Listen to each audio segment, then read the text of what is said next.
നമസ്കാരം. മലയാളി പ്രബുദ്ധനാണ്, നമുക്കൊക്കെ അറിയാമല്ലോ. പ്രബുദ്ധനും പണ്ഡിതനും ഒക്കെയാണ്.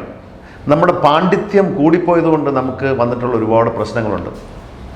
അതിലൊരു പ്രശ്നം പറയണമെങ്കിൽ, വ്യക്തമായിട്ട് പറയണമെങ്കിൽ, ഒരു കഥ പറയാതെ അത് പറയാൻ കഴിയില്ല. ഇത് പഴയ നമ്മളിൽ പലരും കേട്ടിട്ടുള്ള പണ്ഡിതൻ്റെയും തോണിക്കാരൻ്റെയും കഥയാണ്. ഒരു പണ്ഡിതനും തോണിക്കാരനും കൂടെ യാത്രക്ക് പോകുമായിരുന്നു.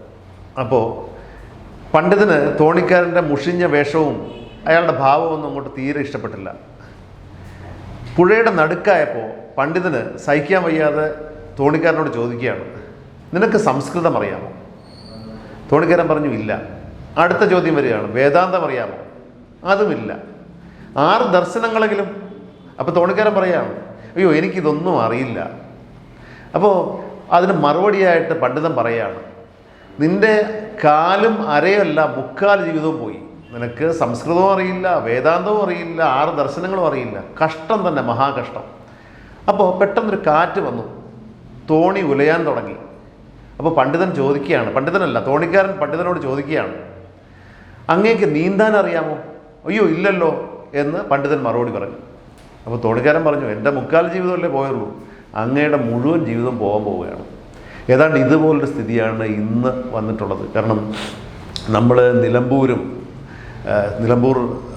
ഉപതെരഞ്ഞെടുപ്പും മറ്റ് പല വിഷയങ്ങളും സംസാരിച്ച് പോകുമ്പോഴും ഇവിടെ ഒരു ദുരന്തമുണ്ടായിട്ടുണ്ട്, സംസ്ഥാന ദുരന്തം. MSC എൽസ എന്ന കപ്പൽ മുങ്ങിയതാണ് ആ വിഷയം. വളരെ ഭയാനകമായിട്ടുള്ളൊരു സംഗതിയാണ്. സംസ്ഥാന ദുരന്തമായിട്ട് പ്രഖ്യാപിച്ചു കഴിഞ്ഞു. 400 മെട്രിക് ടൺ ഓയിലും അതിനേക്കാൾ എത്രയോ കൂടുതൽ ഹസാഡസ് മെറ്റീരിയൽ എന്നാണ് പറഞ്ഞു വയ്ക്കുന്നത്. ഈ ഹസാഡസ് മെറ്റീരിയൽ എന്താണെന്നുള്ളത് ഒരു മാധ്യമങ്ങളും പുറത്തേക്ക് വിട്ടിട്ടുമില്ല ഇതുവരെ. ഒരു കപ്പൽ മുങ്ങിപ്പോയിട്ടുണ്ട്. അതിലൂടെ 400 മെട്രിക് ടൺ ഓയിലും മറ്റനേകം ഹസാഡസ് മെറ്റീരിയലും കടലിൽ വന്നു ചേർന്നിട്ടുണ്ട്. ഈ ഹസാഡസ് മെറ്റീരിയൽ എന്താണെന്ന് ഇതുവരെ വ്യക്തമായിട്ട് പറഞ്ഞിട്ടില്ല.